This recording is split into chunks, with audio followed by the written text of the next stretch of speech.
In this video, we're going to look through the three inverse hyperbolic functions. And here they are. And in each case, we're going to derive them and then talk about when and how we use them. So let's begin with the inverse of sine, r sine x. And there it is, that logarithmic equation there. Let's derive that. So how do we start this? Well, we imagine that we had x equals sine y. And effectively, we're going to try to find what y is in terms of x. So how do we begin?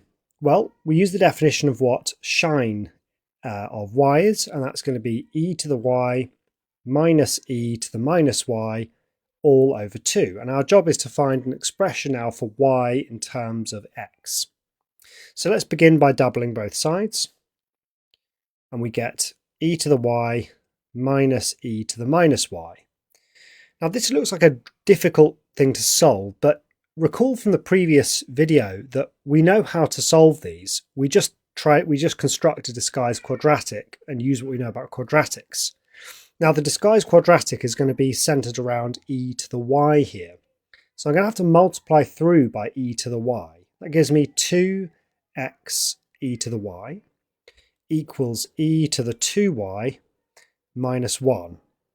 So moving everything over onto one side, I have 0 equals e to the 2y minus 2x e to the y minus 1. And this is a disguised quadratic. Here's the e to the 2y, here's the e to the y, and here's the constant. And my 2x, or minus 2x, is just the coefficient of e to the 2y. The neatest way of solving from here is to complete the square. We get 0 is equal to, and it's e to the y minus x all squared. So that when that expands, that gives me e to the 2y, and it gives me minus 2x e to the y. But I have to subtract the x squared that we get from this expansion as well. Moving the x squared over onto the other side, we're going to get e to the y minus x all squared equals x squared plus 1. Now, e to the y minus x is going to be, for now, we'll say plus or minus root x squared plus 1. We'll have a think in a moment about which of those we can take. So e to the y is equal to x plus or minus root x squared plus 1. And so here's the point where we would say, well, y equals none of this. But if you think about it, x squared plus 1 is bigger than x squared. So when you root it, it's bigger than x. Which means if we took x minus the square root of x squared plus 1, we would have a negative number, and e to the y is never negative. So it must be the positive version. So what we end up with is ln of x plus root x squared plus 1. And so that is inverse sine, or r sine of x. Now if we think about what the domain of that is, if we think what x values can go into that, the answer is any x value. Yeah, we don't run into issues at any point along here. We can have any x value, and that actually makes sense because recall that the graph for sine x looks like this. The range of sine x is all y values, and therefore the domain of the inverse, the domain of r sine, is any x value. So it makes sense when you consider the graph of sine, and it also makes sense when you consider the fact algebraically there just aren't any issues that arise when you sub in any x values here. Even for negative x values, importantly, if you have a really big negative x value, well, even if that x is negative there, this whole term will be positive and bigger than that. So you'll always end up with a positive number inside the log. Okay, let's do the same for r cosh x. So we're going to do a similar process here, and I encourage you to pause the video and try this yourself first. You can already see there is a restriction on the domain, and we'll see why that's the case later on. So I'll do this in the same way. We'll say x equals cosh y, and we'll use the definition of cosh, which is e to the y plus e to the minus y over 2 equals x. So 2x is e to the y plus e to the minus y. Multiplying through by e to the y, I get 2x e to the y equals e to the 2y plus 1. And everything onto the same side gets me my disguised quadratic. E to the 2y minus 2x e to the y plus 1. So what do we end up with here? We end up with this completing the square. We get e to the y minus x squared plus 1. Continuing over here, we're going to get, oh, I forgot my squared. It's e to the y minus x all squared equals x squared minus 1. Now I'm square rooting. So e to the y minus x equals, well, let's leave the plus or minus for now and then we'll have a think. Plus or minus the square root of x squared minus 1. Well, you can see why the domain is that x at the very least needs to be greater than or equal to 1. Because if it was between minus 1 and 1, you'd end up with a negative in here. So that explains why it's greater than 1. Doesn't explain why it couldn't be less than minus 1, but let's come on to that in a moment. We also have this plus or minus to consider as well. So e to the y is x plus or minus, for now, the square root of x squared minus 1. So we have y is equal to ln of this. Now, in this case, it seems like it might be either the positive one or the negative one. That would give us two answers. And indeed, those are the two answers for that solve the equation. If you were solving, as we did a while back, cosh x equals something like 3, well, based on the graph, which looks sort of like this, when you're solving that, you do get two solutions, and the two solutions are here and here. So it makes sense there'll be plus or minus there. As it happens, we don't want there to be two possible values, because if there were, it wouldn't be a well-defined function. So the function r cosh is only actually defined on one side of the cosh curve, or rather, we basically just take the positive here.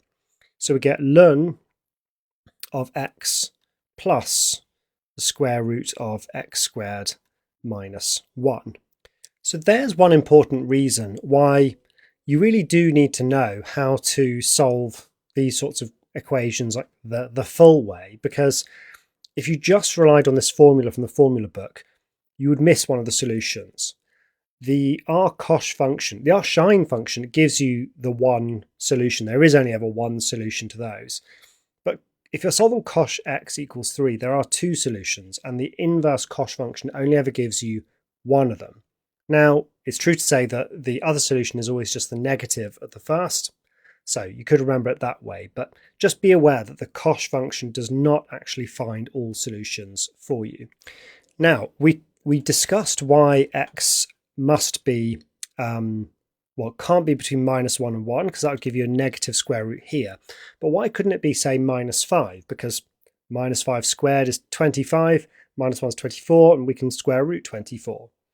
The issue is that for negative numbers that are smaller than minus 1, this term here is bigger than this. So if you take x equals minus 5, for example, you get minus 5 plus the square root of 24 is still negative, and you'd end up with log of a negative. So that's why we must have x is greater than or equal to 1, and it also makes sense when you consider the cosh graph bottoms out at 1. So if you're saying cosh x equals something, the smallest that something can actually be is 1. So there is our inverse cosh function, which finds you the positive solution to an equation in the form cosh x equals something. Just to be really clear about that, if you were solving cosh x equals 3, you can just plug 3 into here and it will give you one of your solutions. The other one you find is just the negative of that. Okay, here is the last one, r tang, and it's this, and let's derive that now. So again, we'll start off with the fact that if r tang of x is, say, y, then x is equal to tang of y. What is tang of y? It's e to the y minus e to the minus y over e to the y plus e to the minus y. So let's multiply this out, and we have x e to the y plus x e to the minus y equals e to the y minus e to the minus y. Multiplying through by e to the y, I get x e to the 2y plus x equals e to the 2y minus 1. Now I can just group all of my e to the 2y's together. Let's get those on the, what would be the best side for this? Let's get those on the e to the 2y's on the right. So e to the 2y minus x e to the 2y, and then we've got 1 plus x here. Factorising out e to the 2y, I get e to the 2y, 1 minus x equals 1 plus x. Continuing over here, by dividing through by 1 minus x, we get e to the 2y is 1 plus x over 1 minus x. So far, no issues in terms of any x values that I couldn't have, except now I need to take logs of both sides. And if I'm taking logs of both sides, I absolutely need this right-hand side to be positive. This only happens when x is between minus 1 and 1. If you think about it, if x is too big, like if x is 10, that denominator goes negative while the numerator is positive. And if x is too small, like minus 7, the numerator goes negative and the denominator is positive.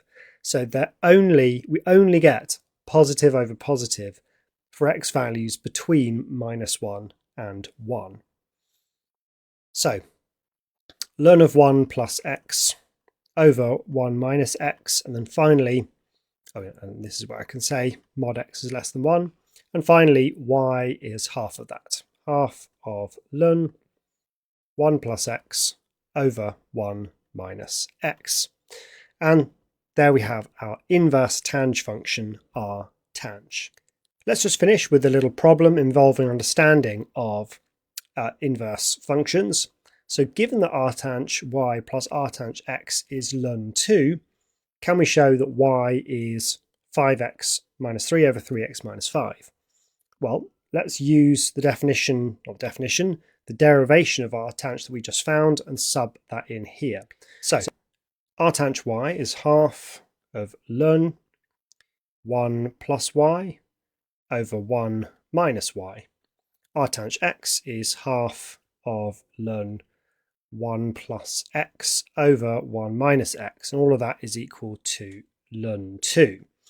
So if we're going to get y in terms of x, we need to get rid of logs, which is going to involve, well, it's probably going to involve multiplying through by 2 and then combining those two logs.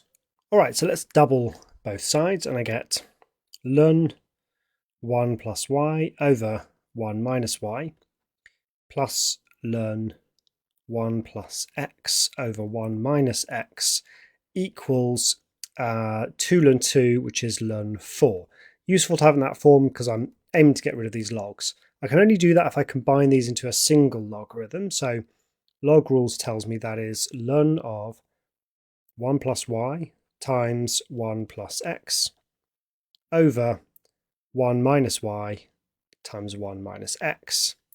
Now I can just cancel logs. Remember, you can never cancel logs one log at a time, but if you've got ln of something equals ln of something, you can cancel the logs. If I do that and then multiply through by that denominator, I have 1 plus y times 1 plus x equals 4 1 minus y, 1 minus x. My aim is to get y on its own, so I think I just have to expand everything. When I do that, I get 1 plus x plus y plus xy. And over here, we're getting, well, 4 times 1, then 4 times minus x, 4 times minus y, 4 times xy, 4xy. Let's now get all of the y's on the left. So I've got my y there, plus another 5y, 4y from there, giving me 5y. And then I've got my xy here, minus 4xy from there, so minus 3xy. Now everything else can go on the other side. So I have 4 here, minus that 1 is 3. And then I have this 4 minus 4x here, minus another x is minus 5x. Okay, so I can factorize out a y now, leaving me with 5 minus 3x, and here 3 minus 5x. Dividing through by 5 minus 3x, I get y is 3 minus 5x over 5 minus 3x, which is the same as that. I just need to multiply top and bottom by minus 1 to have it in the form requested. 5x minus 3 over 3x minus 5, and we're done.